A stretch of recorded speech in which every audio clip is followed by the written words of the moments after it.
This is the Hollywood Gothique Halloween Horror Podcast, brought to you by HollywoodGothique.com, the online guide to fantasy films, mystery movies, Halloween horror, and sci-fi cinema events in Los Angeles. When night falls on the Pacific, the land of sunshine and surf transforms into a shadowy city of angels, teeming with sinister and surreal forms of entertainment. Interested in exploring this labyrinthine landscape of nighttime terrors? Then come along with us, if you dare. Re-Animator, the musical?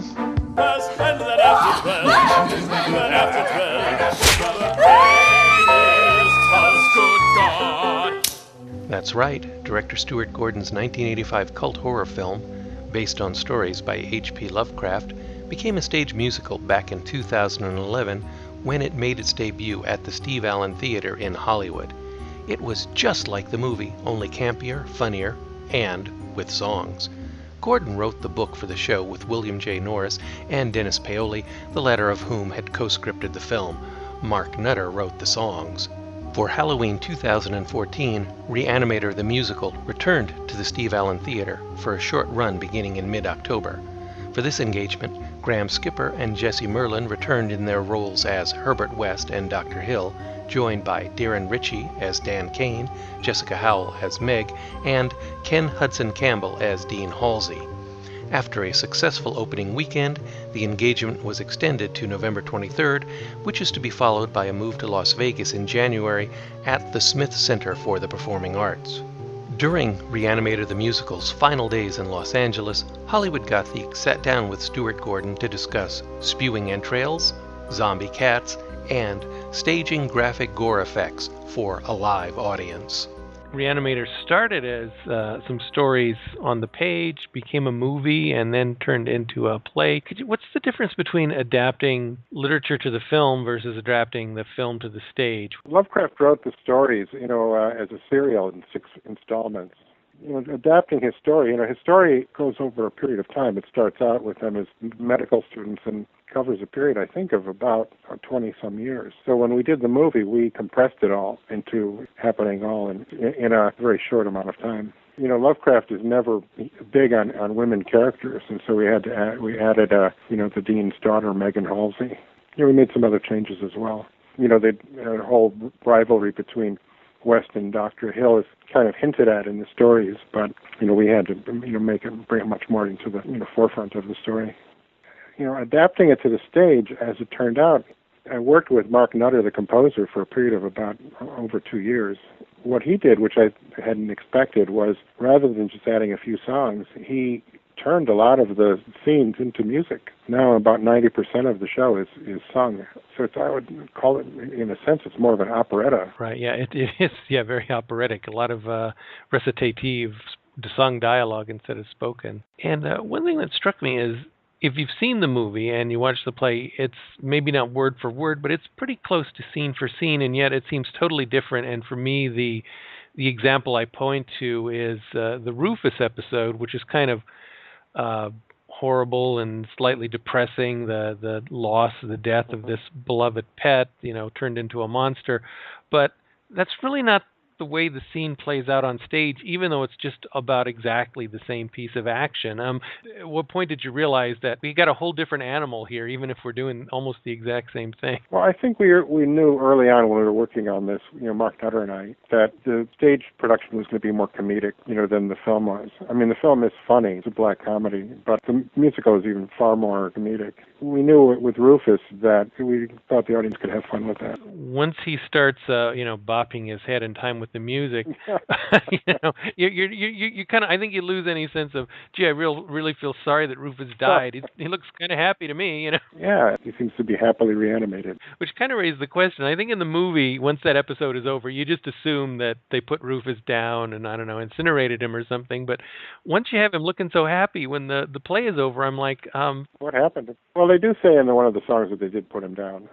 So Rufus is no longer with us by the end of the play. Although we do have in in the new version, returning as a giant cat, haunting Dan. I mean, Rufus, it's funny, has become, I think, much more of an important character in the musical than he was in the movie. The way you say that makes me think it was kind of a surprise, not something that you planned. Yeah, and I also have to credit our puppeteer, Brian Gillespie, who really brought Rufus to life. Audiences love him, and we've been kind of kidding around with the idea that we should do a spin-off about Rufus. I would go. I don't know who else, but I would be there on opening night. Oh, good. Well, we sold the ticket. One thing that I liked, and this is probably not something that's going to be noticed by a lot of people, is you restored one scene that had been deleted from the movie. Shows up on a bonus feature, which is after Dan and Herbert are expelled. There's a bit where Dan is talking this over with Meg. I love the film, but that always seems like a big continuity gap to me. It's like, what are they doing in the morgue now? Weren't they kicked out of school? And right. Yeah. I was kind of upset that scene got cut because it does sort of connect the dots. And it's a great scene between the three of them, really. And another thing I like about it, and it works in the deleted scene you see in the DVD bonus features and also on stage, is, okay, it's a continuity scene. But it actually, to me, says something kind of subtle about the Dan and Meg relationship. It starts with the two of them talking, and then Herbert West walks in, and he literally comes between them. And I thought that can't be an accident, right? Because that's the metaphor. You're exactly right. That's really what the scene's about. And it's about the two of them, West and Meg, fighting for Dan's soul, really. It really is a key scene. It's the scene where he chooses to go with West, which is kind of leads ultimately to Meg's death. And this had never occurred to me before, but coincidentally, I got the new Universal box set Classic Monsters thing, and I'm watching Bride of Frankenstein, and there's Dr. Pretorius arriving, dragging Henry away from his bride Elizabeth, and I thought, yeah, this is the relationship, right? Dan, this is the same triangle? Yeah, it's similar. It really is. And Pretorius, we ended up using that name in From Beyond. Was that something you had thought about at the time of the original film? Well, I think the idea that Meg understands, how wrong this all is. Being a woman, I think, is, that this is not the way that you create life. There is sort of a classic trying to obstruct, these weird experiments. So you have the story, you have the songs and all that. You got to put it up there on the stage. We have like a single stage, a single door, and you've got to move the actors around. Were you trying to create something that was going to be this very stripped down thing that could be done on a small stage, as opposed to just saying, well, we'll write what we write and figure out how to make it work later? Well, it was funny. For years, people had been suggesting the idea of turning the movie into a musical, and I had been unable to really visualize it. And I do remember that one day the thing hit me, and the whole concept of that door was in the very earliest sort of vision that I had of how it could be done. And I remember sitting down and doing a bunch of quick drawings, sort of going through the whole show and how the door would work. And so that kind of led the way to the adapting it to the stage. Simultaneously with you, the scary musical, the musical is running a NoHo. And when you see something like that, you think, well, this is pretty good, but it has the feeling of this wants to be something bigger. Like the people who did it are saying, well, someday I'm going to be on Broadway, and instead of, a cast of 8, it's going to be a cast of, 100 or whatever, and we're going to have choruses and dancing girls. I'm imagining you really don't have plans for that with Re-Animator. It seems like it's in its perfect niche right now. Yeah, I think it's just the size of it is about right. I think it's an off-Broadway show. I don't think it's a Broadway show. Although who knows, if it became wildly successful, maybe it could move to Broadway at some point. But it's it's a small. It's a kind of a chamber musical, I would say. Yeah. Looking at it, I didn't ever feel as if they're going, as if anybody behind the scenes was thinking, God, if only we could have had more than that door. I mean, it really, that is what you need. No, I think the door is a very, it's simple, and it leaves a lot to the imagination, which I think is great. I think audiences like to be put to work. But would you at least like, I don't know, an ensemble versus the solo keyboardist? We've talked about that. Yeah, I mean, it would be nice, to have some strings, trumpet or whatever. I mean, there's something that could happen later on. But I also think there's something very economical and wonderful about the fact that Peter Adams, our musical director, is able to give it such a varied sound. He's got 3 keyboards. He's using all kinds of synthesizers and effects, and as well as piano and so forth. And so it has a very full sound. I'm pretty pleased with what he's doing. What interested me is, when you first hear Reanimator the musical, you think, oh, well, that's absurd. but then you watch the show and you're like, yeah, I guess this film kind of almost uniquely gave itself over to that kind of adaptation. Is that perhaps because you had come from the stage originally and were just doing things on film that would work on the stage, do you think? Yeah, well, all of the effects when we did the movie back in 1985, they were practical effects. I think there's only like one or two optical effects in the whole movie.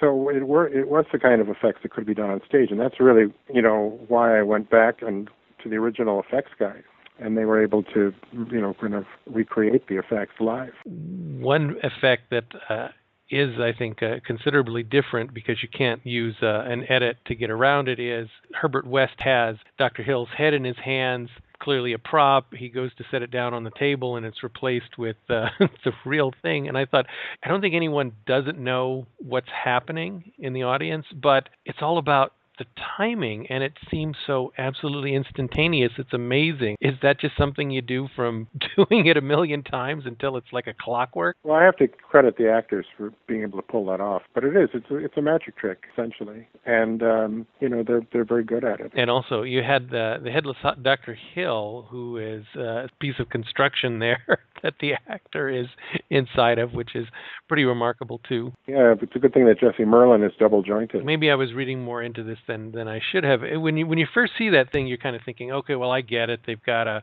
coat hanger with a lab coat, and the actor's head is stuck through there. And you don't, as a member of the audience, expect it to be able to move. You kind of think, well, that's it. The guy's got his head through, and that's all that's going to happen. But then it actually does move. Yeah, then he starts walking. Yeah. It's not really a story element. It's an element of the fact that you're seeing this on stage. It's like, oh, the audience is going to think this thing is static, and how long am I going to let them think that before I go, hey, it walks? Yeah. Well, I think I love surprising audiences, and I think you're right that the audience is sort of in on the effects to some degree. So that it's about engaging their imaginations. It's about getting them to play along with us, which I think is what good theater always does. When you actually put this on stage, you've sat through it, I imagine, many, many times with different audiences. Could you pinpoint the most gratifying response you've gotten? I think, as I said, most of the audience has never seen the movie, so they're surprised by things. And one of the things that really shocks them is when the dean is murdered. That scene with the first reanimated corpse, I think, is the scene that completely blows the audience's mind. You've mentioned it's more comedic. How are the reactions different to the play versus to the movie? I imagine, obviously, a lot more laughter. Anything beyond that? Well, one of the things that I found, the movie was unrated, which meant that you had to be 17 or older to see it. The play, I think, is more, I would call it PG-13. The movie had a lot of nudity, but the play does not. A lot of people bring their kids to see the show, which, something I never imagined. I never thought of it as a family show, but it really has turned into one. I mean, it's not for small children, but, teenagers seem to really like the show a lot. As you were going through the process, and obviously, this has been around for a while, in a couple of iterations, do you get any insight into what works on film versus what works on stage, or maybe a better way of saying it is what works differently? Well, I always say that anything that you can do in a film, you can do live on stage. I mean, you look at things like Shakespeare, where he did entire battles on stage.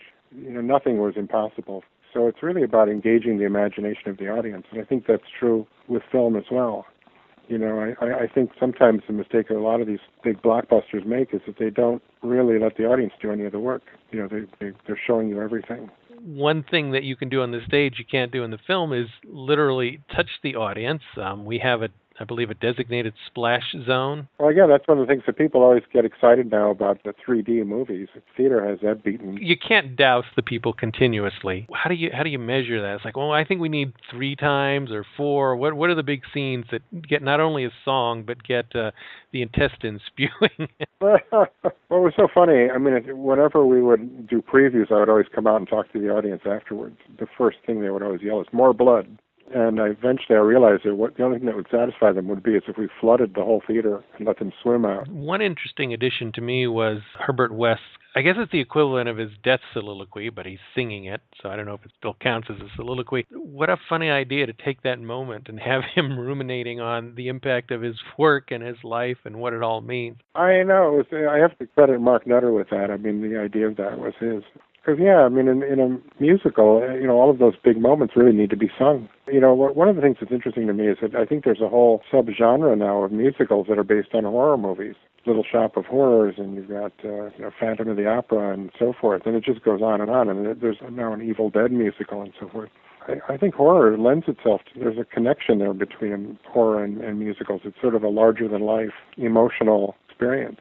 Now when I see the movie, I keep waiting for them to start singing. Yeah, I'm curious, at this point in the production, as a director, can you just turn the thing loose and let it run? Are you there every night? Well, I'm not there every night, but I usually come and see it at least once a weekend to see how we're doing. The thing about the show is we've been playing with it. For this run, we added 2 new songs. So tell me about that. When you're going back to a stage show and adding a couple songs and tinkering, is this the theatrical equivalent of doing the director's cut for home video of a movie? I don't know, but I think it's, even back in the old days of Broadway, they would have their out-of-town tryouts, and they would add things and change things and so forth. And some of the greatest songs in musicals were added during those periods. It's the same case with us. We added a new opening song that I think is terrific. How do those decisions come about? Are you like sitting in the theater watching the thing play out and going, well, this is good, but what I really would like to see here is X, Y, and Z? Yeah, after we did the run in, New York and Edinburgh, I had some ideas about some additional material and talked to our composer, Mark Nutter. He started developing sort of new songs and new versions of some of the songs. Influences, when you're working on this, are you more influenced by other stage productions you've seen? Is it movies? Well, when I was doing,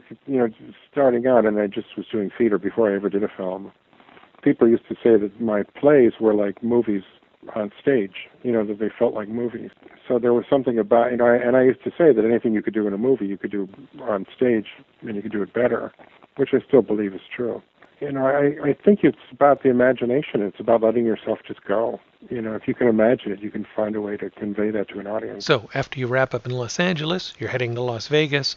From La La Land to Sin City. Can it go anywhere, or are you looking for specific venues or cities or neighborhoods where people are into this kind of thing? Well, it can really go anywhere. I mean, I think, the thing about the show that's interesting to me is that it's not just for horror fans. The audience for it is very broad. We actually did the show originally back in 2011. It was supposed to just be a short run then as well. We ended up running for 6 months, and then, as I said, we took it to New York and Edinburgh. So the thing we've discovered is that most of the people who are seeing it have never seen the movie. That must be very gratifying. Yeah, it's great because they gasp, at all of the various plot turns. Someone who says, okay, I either I've seen it or I don't want to see it. I know what it is. I don't need to go. What would you say to someone in terms of this is Reanimator the musical? This is not Reanimator the movie. What are you going to get out of this that you're not getting out of the movie? Well, I always would say, the thing I've said about the movie and horror movies generally is that they're not for everyone. Some people, no matter what you do, are never going to like horror films, and some people love them. It's interesting to me, it's the most popular genre, but there are people who wouldn't set foot in a horror movie. I have a daughter who just can't watch any of my films. So they're not for everyone, but I think the musical is actually in a strange way. I think that it somehow transcends the horror genre, and it becomes fun just on its own terms. I think the musical actually is reaching a much wider audience than the movie ever did. Thank you for your time. Yeah, pleasure talking to you. And good luck in Vegas. Thanks so much.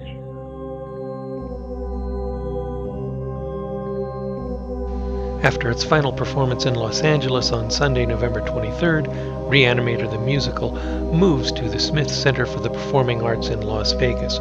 For tickets and other information, check out reanimatorthemusical.com. For more information on fantasy films, mystery movies, Halloween horror, and sci-fi cinema events in Los Angeles, visit HollywoodGothique.com. This is Steve Bedrosky, signing off. The night grows cold, the children sleep, counting herds of zombie sheep. Sacks of candy haunt their dreams, delicious fruit of Halloween. This podcast is copyright 2013, Steve Bedrosky. All music composed by Steve Bedrosky, performed by Gothique, all rights reserved, no unauthorized duplication without permission.